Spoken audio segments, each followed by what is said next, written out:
Hello बच्चों, मैं प्रदीप पाल स्वागत करता हूँ आप सभी का। आज हम पढ़ने वाले क्लास 10 का दूसरा चैप्टर बहुपद। बहुपद हम लोग पहले से क्लास 9 में पढ़ के आए हैं, बट कारण क्या है कि एक साल पहले जो बात पढ़े हैं वो याद भी कहाँ रहता है। और सबसे बड़ी बात यहाँ पे क्या है वो ध्यान रखना है। ये जो हमारा दूसरा चैप्टर बहुपद पॉलिनोमियल्स है, हमारा जो चौथा चैप्टर है द्विघात समीकरण, उससे पूरा का पूरा लिंक है।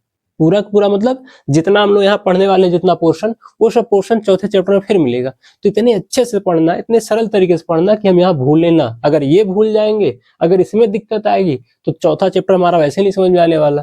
तो ध्यान रखना कि ये चैप्टर अच्छे से पढ़ना है, ठीक। तो सबसे पहले हम बहुपद की परिभाषा पे आते हैं। बहुपद की परिभाषा होती क्या है?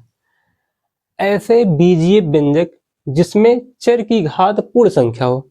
तो बीजीय व्यंजक क्या होता है, इधर आते हैं। बीजीय व्यंजक क्या होता है? अंग्रेजी वर्णमाला और संख्या। तो अंग्रेजी वर्णमाला A B C D X Y Z 26 letter होते हैं अंग्रेजी वर्णमाला में, तो वो, और ये हमारा जो संख्या चल रहा है 1 2 3 4, अंग्रेजी वर्णमाला संख्या दोनों को गुणा करा के, जोड़ के, घटा के, भाग दे के अगर हम लोग एक साथ लिख देते हैं तो बन जाता हमारा बीजीय व्यंजक। अंग्रेजी वर्णमाला संख्या को गुणा करा के, जोड़ के, घटा के, भाग देके अगर एक साथ लिख दिया जाए तो क्या बन जाता है? बीजीय व्यंजक।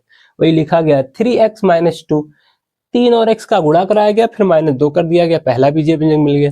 फिर दूसरा लिखा गया 5x², तो x के पे 2 घात लग गई और उसके साथ 5 का गुणा हुआ, माइनस में 3x आया +1, ये भी हमारा एक बीजीय व्यंजक है। तो ये बीजीय व्यंजक की बात हो गई, ये हम लोग छोटी कक्षा में पढ़ते हैं। छोटी कक्षा का मतलब ये क्लास 7 और 8 में ये सब चीजें बताई जाती हैं। तो वो हमारी छोटी कक्षाओं का बात था। अब आते हैं हम लोग फिर से परिभाषा देखते हैं। ऐसे बीजीय व्यंजक, बीजीय व्यंजक समझ में आ गया जिसमें चर की घात पूर्ण संख्या हो। चर क्या है? जो हमारे अंग्रेजी वर्णमाला होते हैं उन्हीं को चर बोलते हैं। घात जो रहेगा उसकी पूर्ण संख्या 0 1 2 3।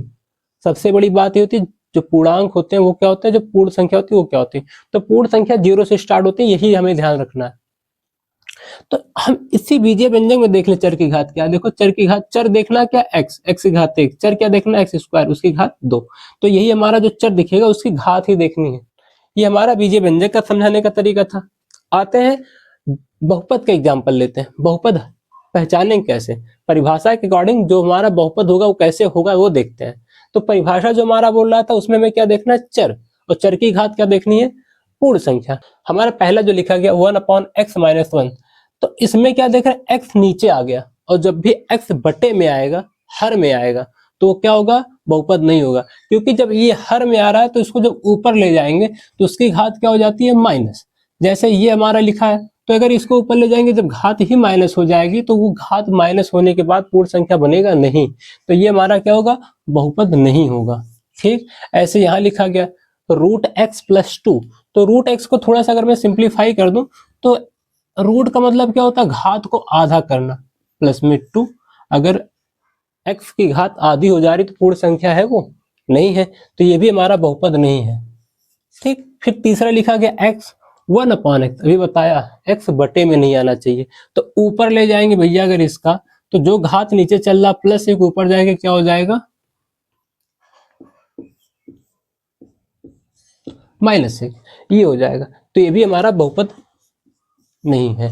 ये था बहुपद नहीं होने का कंडीशन, जिसके हिसाब से वो पूर्ण संख्या नहीं हो रहा था घात। अब देखते हैं कितने बहुपद होते हैं। तो हम क्या देख रहे हैं, यहाँ पे हमारा आ रहा 2x + 3, इसमें x जो है दिख रहा है, x की घात अगर कुछ नहीं दिख रही तो x की घात 1 होती है। जब भी हमें किसी नंबर का या किसी चर की घात नहीं दिखती उसकी घात हमेशा 1 मानी जाती है। तो ये 2x पे 1 घात चले, चर की घात 1 दिखा, तो ये क्या होगा, बहुपद है, ठीक। इधर वाले में आते हैं √3x + 5, तो √3x + 5 में क्या देख रहा है, x की घात कितनी है, 1, अभी बताया है, जिस पे घात नहीं दिखती उसकी घात 1 होती है, तो ये भी क्या हो जाएगा, बहुपद हो जाएगा, ठीक। फिर आते हैं 2 - x² - √3x, तो x यहाँ दिख रहा है और यहाँ दिख रहा है, यहाँ x की घात 2 दिख रही है, यहाँ x की घात 1 है, तो इसके हिसाब से ये भी बहुपद है, क्योंकि भैया पूर्ण संख्या तो मिल ही जा रहा है। फिर ये आते हैं u/3 - 2u² + √5, यहाँ u आ रहा है, यहाँ u आ रहा है, तो यहाँ पे u कितना है, 1, यहाँ पे u कितना है, 2, u की घात देखनी थी बस, ये भी हमारा क्या हो जाएगा, बहुपद हो जाएगा। फिर इस पे आते हैं भैया 2 - x³ 2 minus x cube, x की 3 घात है, ये भी हमारा बहुपद हो जाएगा। ठीक, ये हमारा चल रहा है √2 एक्स क्यूब, तो ये भी बहुपद हो जाएगा। क्यों? क्योंकि इसमें भी बहुपद की घात 3 दिख रही है, पूर्ण संख्या दिख रही, पूर्ण संख्या दिखनी चाहिए। ये था बहुपद है, ये था बहुपद नहीं है। क्यों? क्योंकि इसमें चर की घात पूर्ण संख्या नहीं बन रही, इन सब में चर की घात पूर्ण संख्या बन रही है। इतना सा समझना था। अब आते हैं जो चर की घात है उसके हिसाब से बहुपद का नामकरण करना। चर की घात के हिसाब से बहुपद का नामकरण करना। तो यहां से मैं अब एक चीज और बढ़ा दे रहा हूं, घात, और यहां लिख देते हैं बहुपद का नाम।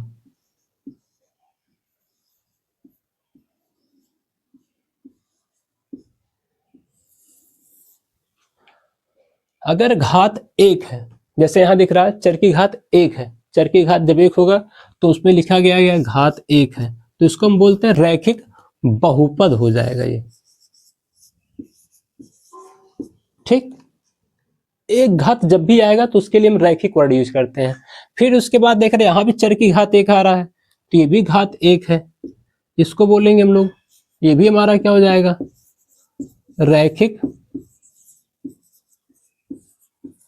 बहुपद। यहां देख रहे हैं एक्स की घात अधिकतम घात, घातांक भी बोला जाता है इसको कहीं कहीं पे, तो चर की अधिकतम घात कितनी है, 2, अधिकतम घात ही देखनी होती है। तो अधिकतम घात अगर इसकी 2 होगी तो ये हो जाएगा द्विघात बहुपद, ये हमारा द्विघात बहुपद हो गया। ऐसे यहां भी देख रहे हैं चर की घात, चर क्या है, u, यहां भी u आ रहा है, तो u की अधिकतम घात 2 है, उसके अधिकतम घात 2 होने के कारण ये भी क्या हो जाएगा, द्विघात बहुपद हो जाएगा। यहां देख रहे हैं इसमें 2 माइनस एक्स क्यूब, एक्स की अधिकतम घात 3 है, तो इसके हिसाब से क्या होगा, 3 अधिकतम घात है, तो क्या हो जाएगा, त्रिघात बहुपद।